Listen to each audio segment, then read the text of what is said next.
तो आज फिर से हम हाजिर हो गए हैं आपके सामने रे डायग्राम्स का एक और लेक्चर लेकर। तो पिछली वीडियो के अंदर हमने आपको बताया था कि कैसे हम कनकेव मिरर के अंदर अलग अलग पोजीशंस पर जब ऑब्जेक्ट रखा होता है तो इमेज की पोजीशन किस तरीके से पता करते हैं या उसका जो नेचर है वो किस तरीके से देखते हैं। तो आज हम उन्हीं 6 केसेस के ऊपर रे डायग्राम्स को बनाना सीखेंगे। अब किसी भी रे डायग्राम को बनाने के लिए या किसी भी इमेज को बनाने के लिए 2 रेज की जरूरत होती है, मिनिमम 2 रेज लगती है किसी भी इमेज को फॉर्म करने के लिए। तो यहाँ पर हमारे पास 6 पोजीशंस है जिसके ऊपर हमारा ऑब्जेक्ट होगा और हमें कनकेव मिरर के लिए उसकी इमेज बनाकर दिखानी होगी। अब हम एक एक करके इस चीज को देखते हैं, तो चलिए शुरू करते हैं। तो इसके अंदर सबसे पहला जो केस है उसके अंदर ऑब्जेक्ट जो है वो इन्फिनिटी पे रखा हुआ है। अब ऑब्जेक्ट अगर इन्फिनिटी पे है तो हमको उसकी पोजीशन का नहीं पता, इसलिए जो हम पैरेलल रेस का यूज करेंगे इसका डायग्राम बनाने के लिए। सपोज कर लेते हैं हमारे पास यहाँ पर जो है सेंटर ऑफ कर्वेचर है और यहाँ पर हमारा है फोकस पॉइंट एफ। अब जब पैरेलल रेज आती है किसी भी प्रिंसिपल एक्सिस के अक्रॉस, किसी भी मिरर के सामने जब पैरेलल रेज आती है तो वो हमेशा रिफ्लेक्शन के बाद जो है वो फोकस पॉइंट से चली जाती है, फोकस पॉइंट से पास हो जाती है।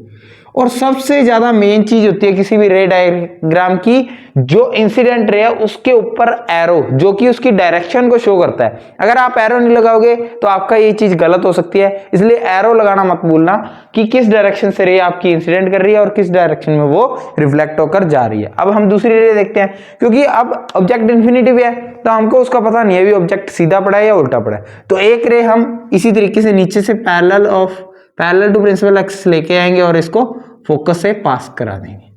तो यहां पर हमारा जो फर्स्ट रे डायग्राम है वो बनकर रेडी है। अब इसके अंदर जो आगे चीजें है वो होता है size of object. Size of object, अगर हम साइज की बात करें ऑब्जेक्ट की, तो यहां पर हम देख सकते हैं कि जो इमेज है ना तो प्रिंसिपल एक्सिस से ऊपर जा रहा है पॉइंट, इंटरसेक्शन पॉइंट ना तो ऊपर जा रहा है ना नीचे आ रहा है, सिर्फ प्रिंसिपल एक्सिस के एक पॉइंट पर है।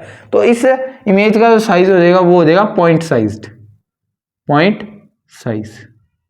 इसका नेचर है वो हम आपको पिछली वीडियो में बता चुके हैं। सेकंड जो है उसके अंदर है ऑब्जेक्ट बिटवीन इन्फिनिटी एंड सी।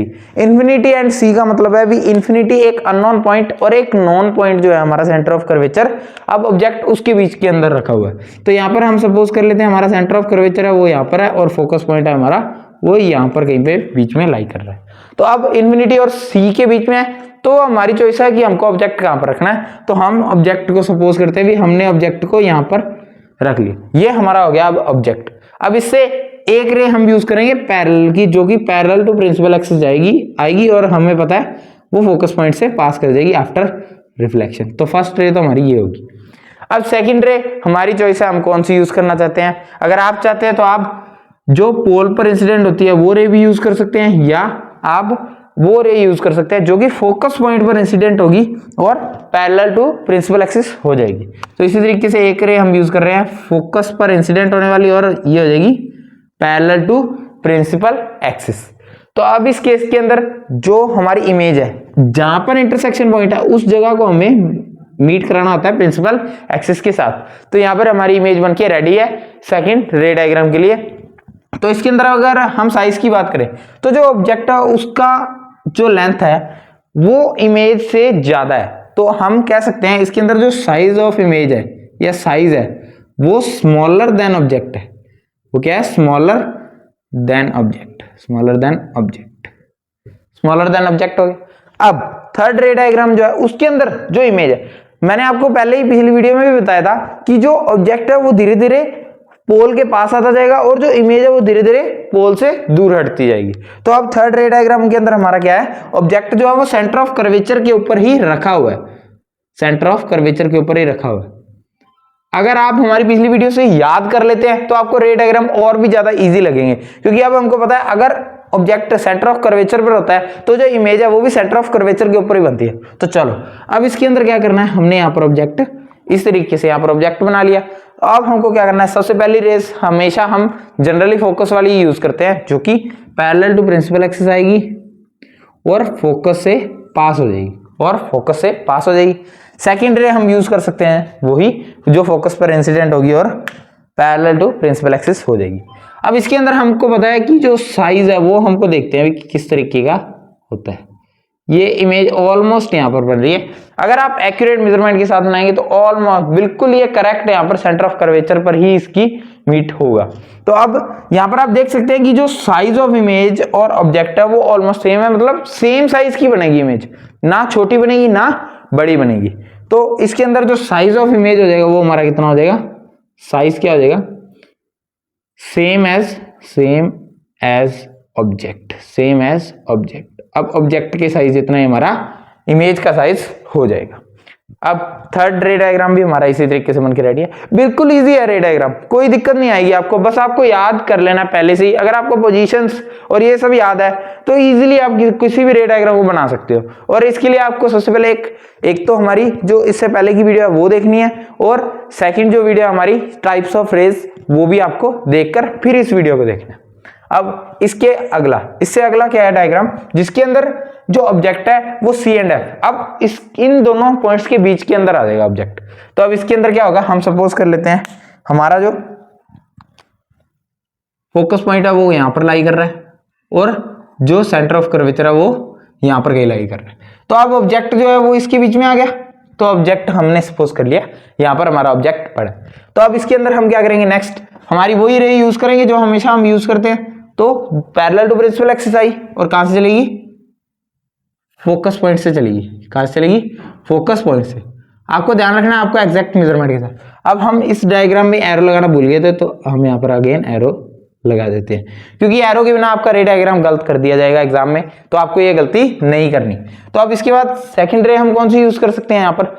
अब यहाँ पर हम चाहें तो हम फोकस वाली भी यूज कर सकते हैं, हम चाहे तो यहाँ पर पोल वाली भी यूज कर सकते हैं। तो हम यहाँ पर इजी जो रहेगी वो जनरली फोकस वाली रहती होती है, तो हम फोकस पॉइंट वाली ही यहाँ पर यूज करेंगे, जो कि फोकस पॉइंट पर इंसिडेंट होगी और again parallel to principal axis हो जाएगी। तो इस तरीके से जो है इमेज हमारी बन जाएगी।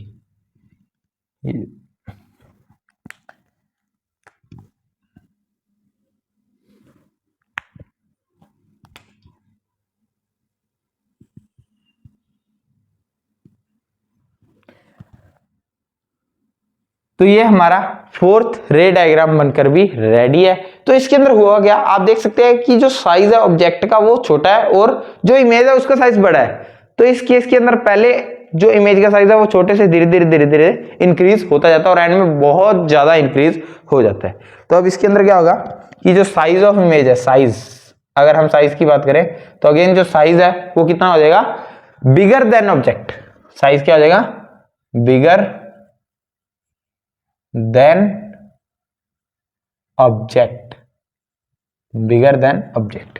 साइज है जो इमेज का वो ऑब्जेक्ट से ज्यादा हो जाएगा। अब इसके अंदर नेक्स्ट जो केस है हमारा वो है जब ऑब्जेक्ट फोकस पॉइंट पर आ गया। तो अब तक हमारा सी और एफ के बीच में, पहला केस हमने देखा इंफिनिटी पर, फिर हमने देखा इंफिनिटी और सी के बीच में, उसके बाद हमने देखा था सी पर, और इसके बाद हमने देखा सी और एफ के बीच में, और अब नेक्स्ट जो है हमारा वो है फोकस पॉइंट पर। तो अब हम सपोज कर रहे हैं हमारा जो ऑब्जेक्ट है वो यहां पर गई फोकस पॉइंट पर है और इसके यहां पर सी पर। अब इसके अंदर क्या होगा, अब ऑब्जेक्ट हमने यहां पर हमारा ऑब्जेक्ट बना लिया।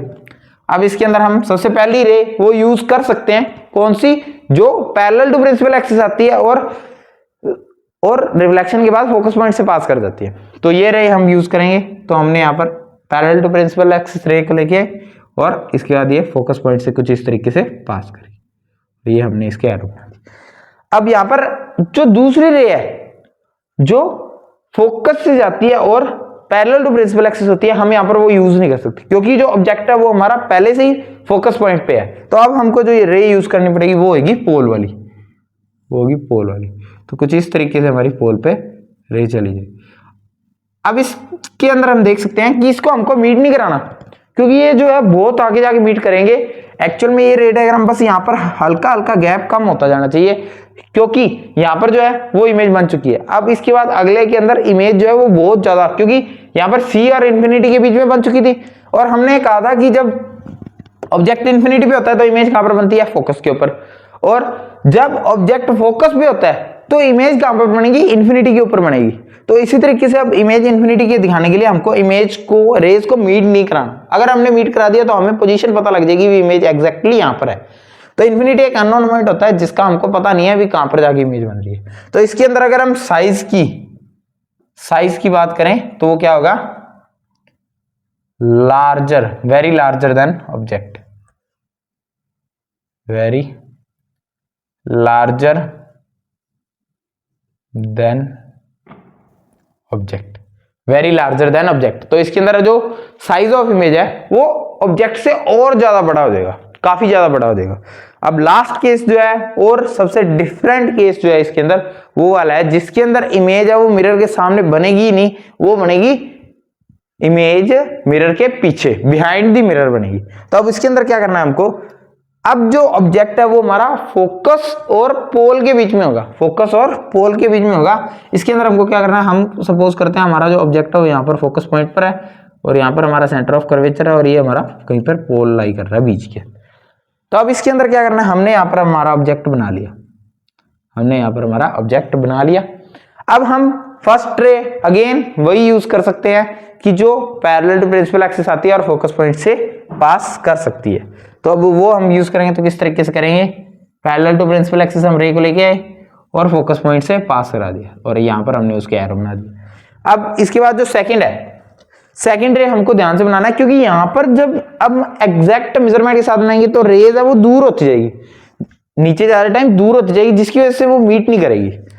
देखो यहाँ पर हम इस तरीके से, तो यहाँ पर जो हम देखते हैं लॉ ऑफ रिफ्लेक्शन के अकॉर्डिंग जो है वो इंक्रीज होना चाहिए, एंगल जो एंगल है वो इंक्रीज होना चाहिए। तो यहाँ पे हम देख सकते हैं कि ये जो रे है वो आगे जाके और ज्यादा गैप बढ़ता जाएगा इनके बीच का, ये मीट नहीं करेगी। तो अब हमको क्या करना है इसके अंदर, जब रे मीट नहीं करे, बिकॉज हमको इमेज तो बनानी पड़ेगी क्योंकि मिरर है, मिरर के अंदर इमेज बनती है, तो इसके लिए हमको क्या करना पड़ेगा, इसके अंदर इसको पीछे मीट कराना पड़ेगा, मतलब पीछे बढ़ाना पड़ेगा। तो जो हमारे रिफ्लेक्टेड रेज है इसको हम धीरे धीरे पीछे बढ़ाते जाएंगे और ये यहाँ पर कहीं जाकर मीट करेगी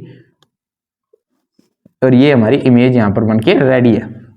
अब हमने इस लाइन को डॉटेड लाइन से क्यों रिप्रेजेंट किया, बिकॉज जो हमारी इमेज है वो ओरिजिनल नहीं है, क्योंकि जो हमारी रेज है वो एक्चुअल में मीट नहीं की, हमने उनको पीछे बढ़ा के मीट करवाया है। सो इसलिए इसके अंदर क्या होता है कि जो इमेज है वो बिहाइंड द मिरर और जो साइज होगा वो very much larger than object होगा। तो इसके अंदर अगर हम साइज की बात करें, इसके अंदर अगर हम साइज की बात करें तो वो होगा very much larger, very much larger than object, very much larger than object. जो रेज है या साइज है हमारा उनका वो होगा very much larger than object, image का जो साइज है वो सबसे बड़ा होगा, बहुत ज्यादा बड़ा होगा। और इस चीज को आप प्रैक्टिकली भी देख सकते हैं, अगर आपके पास मिरर नहीं है, जनरली हमारे पास मिरर नहीं होता, तो अगर आपके पास कोई चम्मच है, बड़ा कोई चम्मच है वगैरह है, या जनरली हम जो कढ़ाई यूज करते हैं, कड़छी यूज करते हैं, जनरली पंजाबी में कड़छी कहते हैं उस चीज को, तो उसके अंदर आप देख सकते हैं कि जो इंटरनल सरफेस होती है वो कनकेव मिरर का काम करती है। तो जैसे ही आप उसको पास ले गया, बहुत ज्यादा जब आप पास ले आओगे तो उसके अंदर आपको इमेज सीधी दिखने लग जाएगी, अदरवाइज आपको उल्टी दिखेगी, अदरवाइज आपको उल्टी दिखेगी। तो इसके अंदर अब क्या होगा कि ये जो एरोज है, हमको एरोज लगाना तो भूलना नहीं है क्योंकि हमारा रे डायग्राम उसकी वजह से गलत हो सकता है। तो ये थे आपके कनकेव मिरर के सारे रे डायग्राम्स। अब इसके बाद हम देखेंगे कि जो कन्वेक्स मिरर है उसके रे डायग्राम्स कैसे होते हैं। कन्वेक्स मिरर में सिर्फ 2 रे डायग्राम्स होते हैं, बहुत ही ईजी होते हैं और उनके अंदर कोई कंफ्यूजन वाला काम नहीं होता। मेन जो है वो कनकेव मिरर जो है वो टफ होता है, और आगे जाके हम जब लेंसेज पढ़ेंगे तो लेंसेज के अंदर जो कन्वेक्स लेंस है उसके 6 केसेस बनेंगे, तो वो थोड़ा सा टफ नहीं होता, मतलब बस समझने में बच्चों को दिक्कत आती है, शुरू से बच्चों की रे डायग्राम्स वगैरह। और इन सभी रे डायग्राम्स की ऑलमोस्ट जो रे डायग्राम्स है इनकी वीडियोस हमने हमारे चैनल साइंस विद सिंक के ऊपर शॉर्ट वीडियो डाली हुई है। शॉर्ट्स पर आप जाकर इनका प्रैक्टिकल एग्जांपल भी देख सकते हैं। हमने एक वीडियो फुल्ली एक्सप्लेन वीडियो, या मतलब एक शो किया हुआ है प्रैक्टिकली इस चीज को। अगर आप चाहोगे आप कमेंट कर सकते हो कि हम इसकी अलग वीडियो भी बनाएंगे, सभी एक्सपेरिमेंट की, सारे लाइट के एक्सपेरिमेंट्स की। सो इस वीडियो को लाइक जरूर कर दें और जिसको रे डायग्राम्स में दिक्कत आ रही है उस बच्चे के साथ इस वीडियो को शेयर कर दें ताकि एग्जाम के अंदर उसको कोई भी दिक्कत नहीं आए। अब नेक्स्ट वीडियो जो है उसके अंदर हम कन्वेक्स के इमेज केसेस और उसके साथ साथ इन पर बेस्ड जो PYQs है या और है वो सारे क्वेश्चन भी प्रैक्टिस करेंगे।